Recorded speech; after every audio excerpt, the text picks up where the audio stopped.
Hello everyone, कैसे हैं आप लोग? आए हो अच्छे होंगे। तो चलिए शुरू करते हैं आज की कहानी। आज की ये कहानी बहुत ही ज्यादा ब्रूटल होने वाली है। तो चलिए बिना किसी देरी के शुरू करते हैं आज की कहानी को। कहानी की शुरुआत में हमें जंगल को दिखाया जाता है, जहाँ पर की कैंपिंग करने के लिए एक फ्रेंड्स का ग्रुप आया हुआ था। चलते हुए वे लोग एक टूटे हुए फायर टावर के पास से गुजरते हैं। फायर टावर की टूटी हुई लकड़ी पर एक खूबसूरत सा लॉकेट लटका हुआ था, जिसे की इनके ग्रुप का एक मेंबर ले लेता है, ये जाने बगैर कि ये लॉकेट अब इनके पीछे खतरों को लेकर चलेगा। लॉकेट को लेकर ये लोग जैसे ही आगे बढ़ते हैं तो हम देखते हैं कि अचानक से वहाँ की जमीन हिलने लगती है। जमीन को फाड़ते हुए बहुत ही खौफनाक तरीके से एक मॉन्स्टर वहाँ से बाहर निकलता है, जो कि असल में जमीन के नीचे इसी लॉकेट की वजह से सोया हुआ था। और क्योंकि अब उसका लॉकेट उससे दूर जा चुका है, इसलिए वो गुस्से में जंगल में अपना लॉकेट ढूंढने के लिए निकल जाता है। एक पेड़ के पास पहुंचने पर उसे एक ट्रैप में फंसी हुई एक जानवर की सड़ी हुई लाश देखने को मिलती है। और पेड़ पर एक कैमरा भी लगा हुआ था, जिसे कि देखकर ये मॉन्स्टर जान जाता है कि जरूर पास में यहाँ पर कोई न कोई तो रहता होगा। और फिर तभी उसे एक हॉर्न सुनाई देता है, जो कि घरों के पास से आ रहा होता है। इस जगह पर दो आदमी आपस में बहस कर रहे थे, जिनमें से एक फॉरेस्ट ऑफिसर और दूसरा यहाँ पर रहने वाला आदमी था। फॉरेस्ट ऑफिसर उस आदमी पर भड़क रहा था कि जंगल में तुम कम ट्रैप लगाया करो, क्योंकि अगर जंगल में तुम्हारी वजह से एक कोई भी टूरिस्ट यहाँ पर फंस गया तो बहुत ही बड़ी मुश्किल खड़ी हो जाएगी। इस दौरान ये मॉन्स्टर उनकी तरफ कंटिन्यूटी बढ़ता रहता है। इससे अनजान ये लोग अब आपस में बहस करते रहते हैं। फिर इसके बाद फॉरेस्ट ऑफिसर यहाँ से चला जाता है और फिर दूसरा आदमी भी अपने घर से गन लेते हुए घर से बाहर निकल जाता है। उसके जाने के बाद मॉन्स्टर उसके घर में आ जाता है। घर में आते ही उसकी नजर एक लॉकेट पर पड़ जाती है, साथ ही उसे शीशे में किसी की परछाई भी दिखती है। ये परछाई असल में उसका डैड था और असल में इसे अपने डैड की याद आ रही थी, जब उन्होंने उसे उसकी मोम का लॉकेट दिया था, ये कहकर कि इसे कभी भी अपने से दूर नहीं करना, और इसीलिए ये लॉकेट उसके लिए इतना ज्यादा जरूरी था और इसी वजह से वो सोया हुआ था। और इससे पहले कि वो यहाँ पर रखा हुआ अपना लॉकेट उठा था, तभी घर का ओनर वहाँ पर आ जाता है। उसे देखकर ओनर की हालत काफी ज्यादा खराब हो जाती है और मॉन्स्टर उसके हाथ में पकड़ी हुई गन उससे ले लेता है और अपने आप को बचाने के लिए घर का ओनर जंगल की ओर भागता है और मॉन्स्टर उसका यहाँ पर पीछा करने लगता है। और फिर ओनर जंगल में लगाए हुए अपने ट्रैप में फंस जाता है। तभी वो मॉन्स्टर भी उस आदमी को पकड़ लेता है और अपने लाल हाथों से उस आदमी का मुंह छेड़ते हुए उस आदमी को वहीं पर मार डालता है। और फिर वापस आकर खून से भरे हुए हाथों से जब वो लॉकेट उठाता है तो उसे मालूम होता है कि ये लॉकेट तो असल में उसका है ही नहीं, उसने बेवजह एक मासूम आदमी को मार डाला था। अब अपने लॉकेट को ढूंढने के लिए ये मॉन्स्टर दोबारा से जंगल में निकल जाता है, जहाँ से कि गुजरते हुए जंगल में हम उस आदमी की लाश को भी देख पाते हैं, जिसके कि जिस्म के टुकड़े करके उसने जगह जगह पर फेंक दिए थे। अब जब वो जंगल से बाहर सड़क पर पहुंचता है तो उसे सड़क पर उन्हीं फ्रेंड्स का ग्रुप नजर आता है, जिसे कि हमने मूवी की शुरुआत में भी देखा था। अब ये लोग आपस में मजे कर रहे होते हैं, लेकिन वे इस बात से अनजान होता है कि कोई उन पर नजर रखे हुए है। अब मॉन्स्टर भी इन लोगों पर हमला करने की बजाय झाड़ियों में लुक कर इन लोगों को देखता रहता है, क्योंकि ये लोग उसी के बारे में ही बातें कर रहे थे। असल में इस मॉन्स्टर का नाम जॉन था और जॉन की कहानी सभी लोकल लोग जानते थे, लेकिन उसके बारे में बात करने से डरते थे। लेकिन इसी ग्रुप के एक लड़के को ये सारी बातें उसके अंकल ने बताई थी कि आज से 70 साल पहले जॉन पैदा हुआ था, लेकिन उसके दिमागी हालात ठीक नहीं थे और वक्त के साथ वो बड़ा तो होता रहता है, लेकिन उसका दिमाग सिर्फ एक 5 साल के बच्चे के जैसा ही होता है। जॉन के डैड को यहाँ के लोकल लोग पसंद नहीं करते थे और ऐसे में जिसे भी जॉन के डैड के ऊपर गुस्सा आता वो उसका बदला जॉन से लेते, क्योंकि जॉन बदले में कुछ कह या फिर कर नहीं सकता था। जोए को टॉय गार्ड से खेलने में बहुत ही मजा आता था और एक दिन जब वो उससे खेल रहा था तभी गलती से गुजरते हुए एक आदमी का पाँव उसके ऊपर आ जाता है और इसी वजह से उस आदमी का पैर टूट गया और वो आदमी कई महीनों तक नहीं चल सका। इसीलिए उन सभी ने मिलकर मासूम जॉन से बदला लेने के लिए सोचा और फिर सभी लोगों ने एक टॉय के बहाने उन सभी को एक फायर टावर के ऊपर बुला लिया। अब जॉन भी उन सभी की बात मानते हुए एक फायर टावर के ऊपर आ जाता है, जहाँ पर उसे कोई बैग तो नहीं, लेकिन उसे वहाँ पर एक आदमी जरूर नजर आया, जो कि फायर मास्टर का मास्क पहन कर उसे डराने की कोशिश कर रहा था और डरते हुए गलती से वो फायर टावर के नीचे गिर गया और वहीं पर गिरने से उसकी मौत हो गई। उसे मरा हुआ देखकर वे सभी लोग जिन्होंने जॉन को तंग करने का एक प्लान बनाया था, वे सभी अपने आप को बचाने के लिए उसे फायर फाइटर का मास्क पहना देते हैं और गाँव में ऐसी खबर फैला देते हैं कि जॉन तो शायद खुद ही फायर टावर के अंदर खेल रहा होगा और खेलते खेलते वहाँ से गिर गया होगा। इसमें किसी का भी कसूर नहीं, लेकिन जॉन के पिता को पता था कि जो भी लड़के इस कहानी को गांव में फैला रहे हैं, जॉन की मौत के पीछे उन्हीं का ही हाथ है। जॉन के डैड जब उन सभी से सच्चाई पूछने के लिए जाते हैं, वहाँ पर उन सभी में लड़ाई हो गई। उस ग्रुप ने मिलकर जॉन के डैड को इतना मारा, जॉन के डैड की भी वहीं पर मौत हो गई। पुलिस ने भी इस मामले के ऊपर मिट्टी डाल दी। धीरे धीरे अब गाँव वाले भी इस मामले को भूल गए, लेकिन जॉन नहीं भूला और अपने डैड की मौत के ठीक एक हफ्ते बाद जॉन पहली बार जिंदा हुआ और जमीन से निकलकर उसने इस गाँव के हर उस आदमी को पकड़कर मार डाला जो कि उसके और उसके पिता के साथ गलत काम किया करते थे। उनकी इस तबाही को रोकना बहुत ही मुश्किल था। ऐसे में किसी को जॉन की साइड स्टोरी पता चली, जो कि था उसके मोम का लॉकेट, जो उसे देकर जॉन को दोबारा से जमीन के नीचे सुला दिया गया। लेकिन काफी सालों बाद उस लॉकेट के दूर होने पर जॉन दोबारा से जिंदा हुआ। तब भी उसने बहुत ज्यादा तबाही मचाई और तब दोबारा किसी ने वो लॉकेट को ढूंढकर जॉन को दोबारा से सुला दिया और अब एक और तीसरी बार जॉन से उस लॉकेट को दूर कर दिया, जिस लॉकेट को ढूंढने के लिए अब जॉन खुद ही आगे बढ़ा था। अब जॉन क्योंकि एंडेड है, उसे मारा नहीं जा सकता, लेकिन उससे छुटकारा पाने का सिर्फ यही एक रास्ता है कि उसे लॉकेट देकर सुला दिया जाए। जॉन की कहानी खत्म होने के बाद ये पूरा ग्रुप मिलकर सेल्फी लेने लगते हैं। सेल्फी लेने के बाद ये सभी लोग अपने अपने कैबिन में चले जाते हैं। जॉन जो कि अभी भी इनके ऊपर ही नजर रखे हुए था, काफी टाइम बाद इरन अपने कैबिन से बाहर निकलती है और तभी एकदम से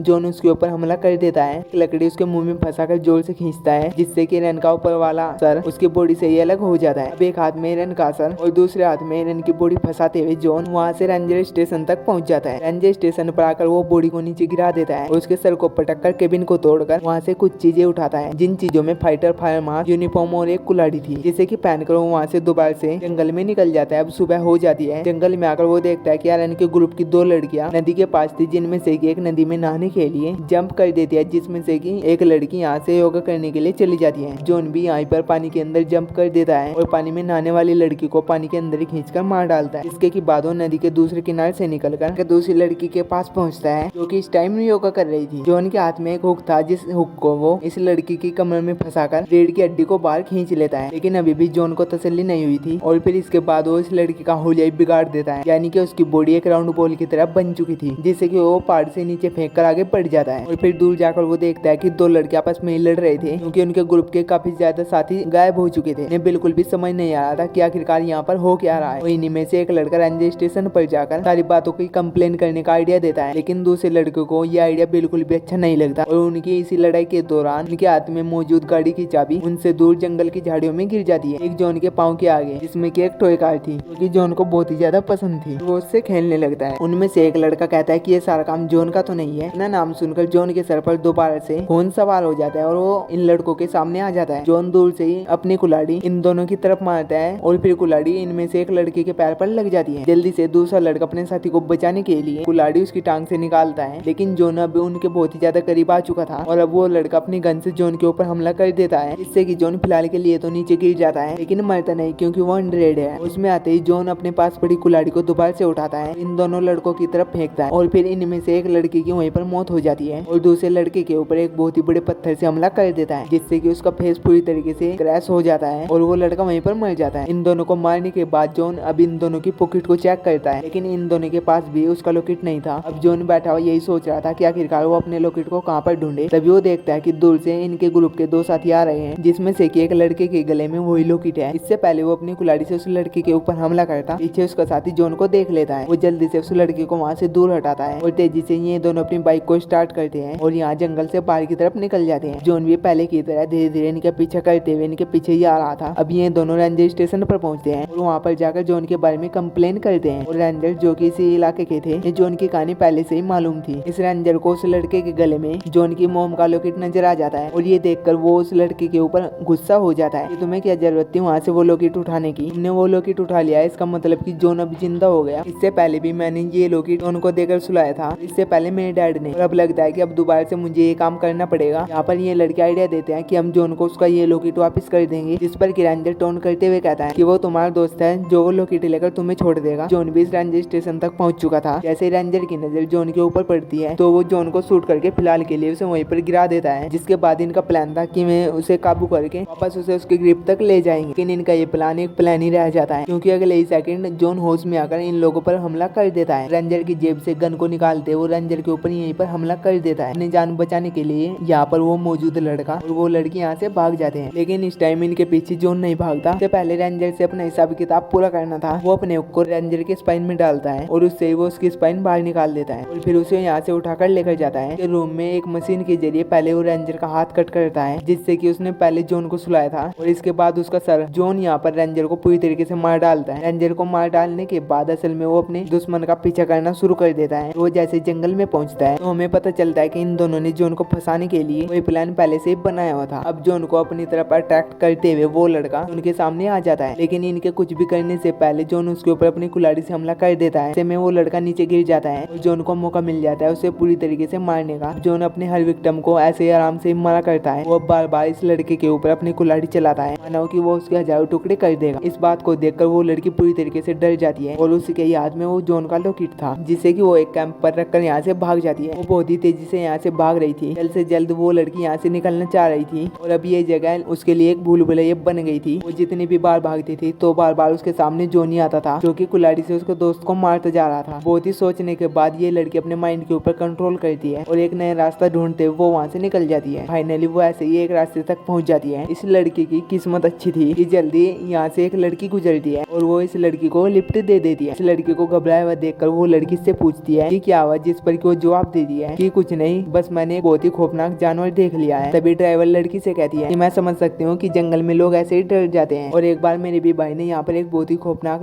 भालू देख लिया था, उसने कि उसके ऊपर हमला भी किया, लेकिन किस्मत से उसकी जान बच गई। वो ड्राइवर देखती है कि उसके साथ बैठी हुई लड़की अब बेहोश होने लगती है। तभी उसकी नजर उसके ड्राइवर के पैर पर पड़ती है क्योंकि उसके पैर में से बहुत ही ज्यादा ब्लड निकल रहा था। उसकी बैंडेज करने के लिए वो अपनी गाड़ी को रोक देती है और उसके साथ बैठी लड़की बार बार उससे यही कहती रहती है कि प्लीज तुम यहाँ पर गाड़ी मत रोको, जल्दी से इस जंगल को पार कर लो। लेकिन वो ड्राइवर इस लड़की की एक भी नहीं सुनती और लड़की की मल्लम पट्टी करने लगती है और घबराते हुए ये लड़की अभी भी जंगल की तरफ देख रही होती है, मानो अभी जॉन आएगा और इन दोनों को यहीं पर मार डालेगा। लेकिन ऐसा कुछ भी नहीं होता और फिर जंगल में हमें जॉन को दिखाया जाता है जैसे कि अब अपना लॉकेट मिल चुका है और वो ये लॉकेट लेने के बाद यहाँ से चला जाता है और इसी के साथ ये मूवी यहीं पर एंड हो जाती है। आई होप अगर आपको कहानी कहीं से भी अच्छी लगी तो मेरे चैनल को सब्सक्राइब करना ना भूलें और कमेंट सेक्शन में अपना ओपिनियन जरूर दें।